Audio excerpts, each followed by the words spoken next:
Este é o dízimo, a grande mentira do sistema religioso número 2.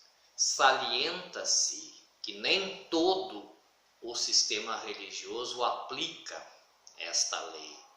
Tem pessoas maravilhosas e verdadeiras que têm coragem, confiança em si, em Deus, em Jesus e a grandeza de espírito de trabalhar voluntariamente e viver de doações, mesmo que muitas vezes necessidades batam-lhe a porta, escabrosidade se interpõe no carreiro da vida deles, mas eles têm confiança absoluta de que Deus os suprirá.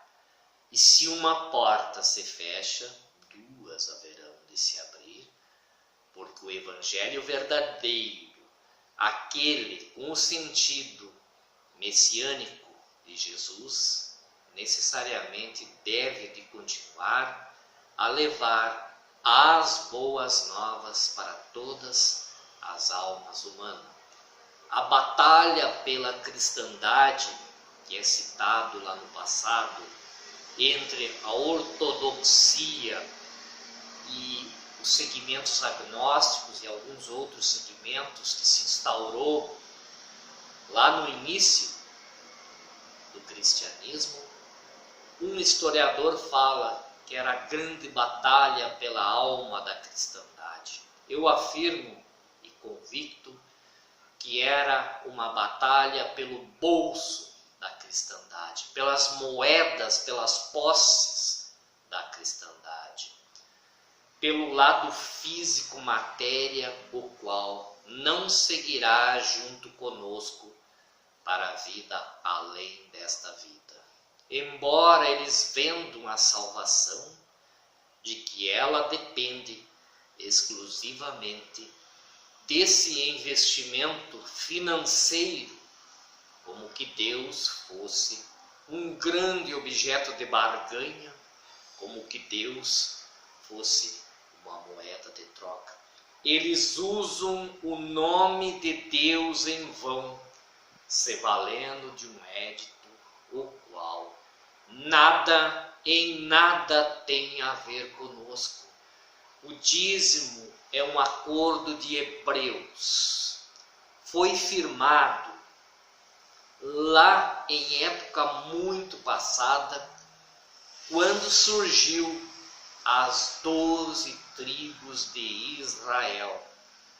Cada qual se organizou e cada qual dirigiu-se para um determinado local geográfico para começar uma nação, começar uma consorciação de seres humanos ou uma comunidade, resumindo melhor. E uma tribo que talvez fosse a menor ou a mais devota, ficou acordado num acordo entre os líderes dessas tribos, que a tribo dos levitas, os filhos de Levi, ficariam para cuidar do templo, do serviço religioso, para manter o templo limpo, em ordem, e prepará-lo quando reuniria-se as demais tribos para solenidades religiosas. E a tribo dos levitas foi a escolhida. Mas para que essa tribo sobrevivesse, somente efetuando o serviço religioso no templo, no tabernáculo, o qual os judeus falavam, ela necessitava de sustento, não de luxo, mas de um básico para a sobrevivência, porque o serviço religioso para eles não era enriquecimento como é agora. Era sobrevivência e muitas vezes até com necessidades. Não era luxo, não era mansão, nada a ver. Eu não consigo nada a ver com Jesus e nada a ver, inclusive, com o judaísmo, o hebraísmo do passado. Hoje é uma esbórnia muito diferente. É uma empresa comercial, o qual Deus e Jesus é o grande produto de venda. E não importa qual o marketing que é utilizado. Se é engodo, se é verdadeiro, se é aliciamento, se é ludibriação de mentes e domínio psíquico ou até assassinato psicológico. Não importa os métodos, importa o gasofilácio cheio de moeda financeira, inclusive. Então nada tem, pense, pare, analise, olhe, use a sua mente, os seus neurônios, a parte neural sua, tem a ver com Jesus, que só tinha uma ou duas mudas de roupa? Tem a ver com Jesus, que não tinha nem uma casa, nem um templo, e não tinha ostentação alguma? Nada esse sistema, em grande maioria, tem a ver com Jesus. Abra os teus olhos. Aí foi firmado um acordo. As 11 tribos queriam trabalhar, umas com lavoura, outras com agricultura, outras talvez com uvas para a fabricação de vinhos, enfim, cada qual seguiria um ramo. E ficou acertado que cada uma dessas tribos auxiliaria com uma porcentagem a tribo dos levitas.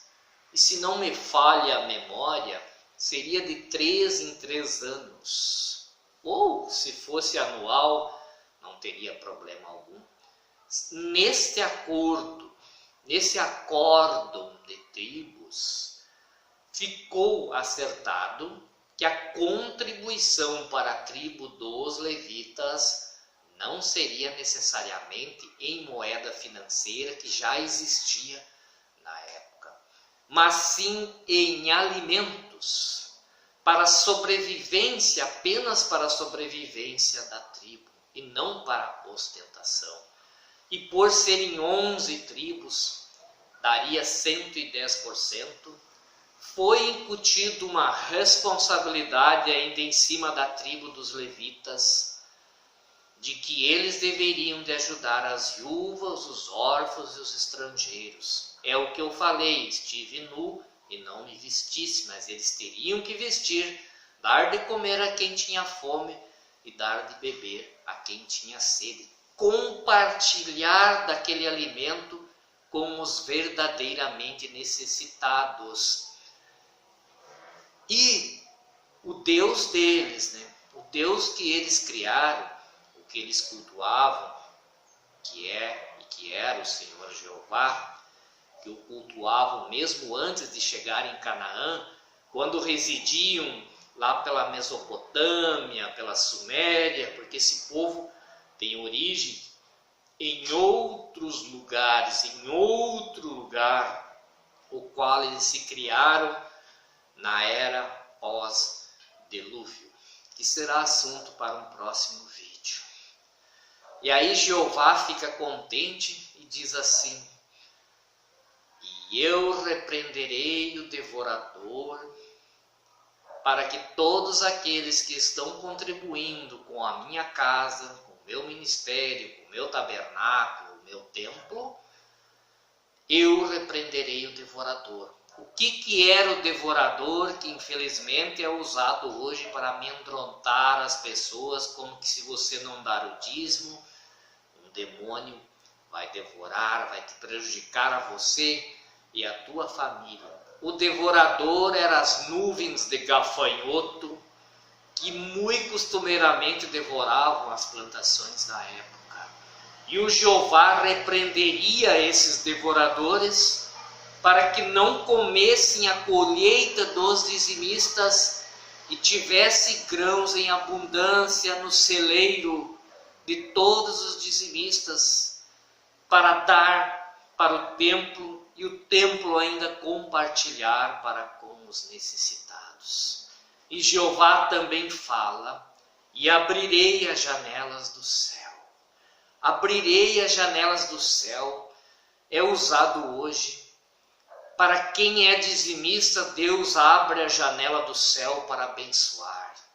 Não, a janela do céu era para não faltar chuva nas plantações e terem as tribos colheita em abundância.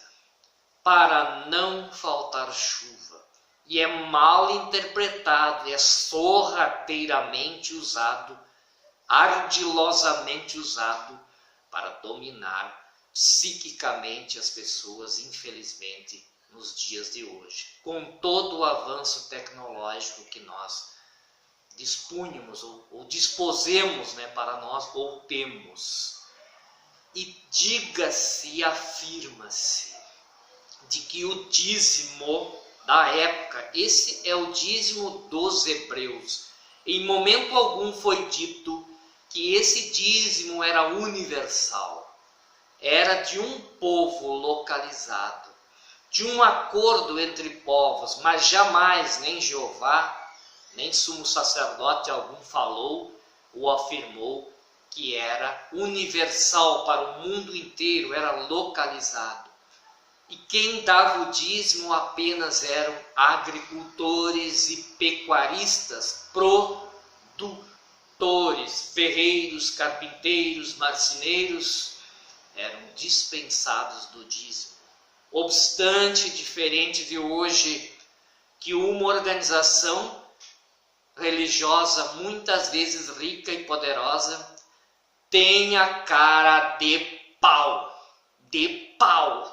com peroba, de cobrar o dízimo de um pai de família que ganha um salário mínimo.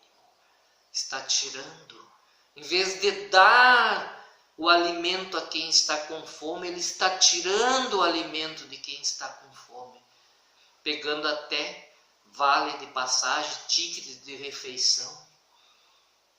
Isto não é divino.